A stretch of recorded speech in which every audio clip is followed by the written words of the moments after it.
ঘুরতে কে না ভালোবাসে, তারপর আবার যদি ঘুরতে যাওয়ার সঙ্গীগুলো নিজের পছন্দের মানুষ হয় তাহলে তো ব্যাস হয়েই গেল। আর হ্যাঁ, ঘুরতে যাওয়া মানেই যে দূরে কোথাও ঘুরতে যাওয়া তা নয়, আমরা সামনাসামনি ঘুরতেও ভীষণ পছন্দ করি।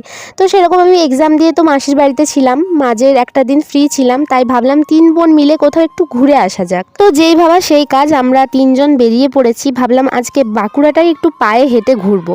পুরো বাঁকুড়া তো পায়ে হেঁটে ঘোরা সম্ভব না, তাই পছন্দের জায়গাগুলো একটু যাব। তো একদম ডিরেক্ট আমরা ব্রিজ থেকে চলেছিলাম মাচানতলা। সেখানে কিছু কেনাকাটা করে খুব খিদে পেয়ে গেছিলো, ভাবছিলাম কি খাওয়া যায়। তো আমাদের 3জনেরই খুব ফেভারিট হচ্ছে বিরিয়ানি। তো এখানে আমরা বিরিয়ানি অর্ডার করে দিয়েছিলাম।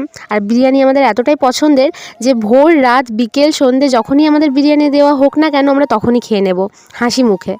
আর কি ভাবছো, বোন এদিকে কোনো কারণ ছাড়াই কান্না করছে? আরে তা নয়, আসলে পাশে একজন বসে পেঁয়াজ কাটছিল, সেই ঝাঁজে ওর চোখ জ্বালা করছিল। খাওয়া দাওয়া তো করলাম, এবার হাঁটাহাঁটি করে পেটটাও তো একটু কমাতে হবে তাই না? তাই হাঁটাহাঁটি করতে করতে চলে গেছিলাম একদম ডিরেক্ট চার্চ মোড়, যেখানে একটা কেকের দোকান আছে। দোকানটার নাম আমার ঠিক মনে পড়ছে না। ওখানে পেস্ট্রি কাপ কেক খুব ভালো বানায়। তো ওখানে ফার্স্টে আমরা একটা করে কাপ কেক খেয়েছিলাম, ওটার নাম আমার ঠিক জানা নেই। দেন ওটা খেয়েও আমার পোষায়নি, তাই আরও একটা নিয়ে নিয়েছিলাম, ওরিও মুসি টাইপের কিছু একটা বলছিল, আমার নামটা ঠিক মনে পড়ছে না।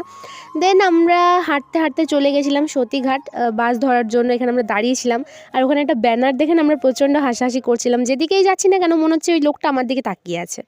তো যাই হোক, এবার আমরা বাসে চেপে বাড়ি যাব।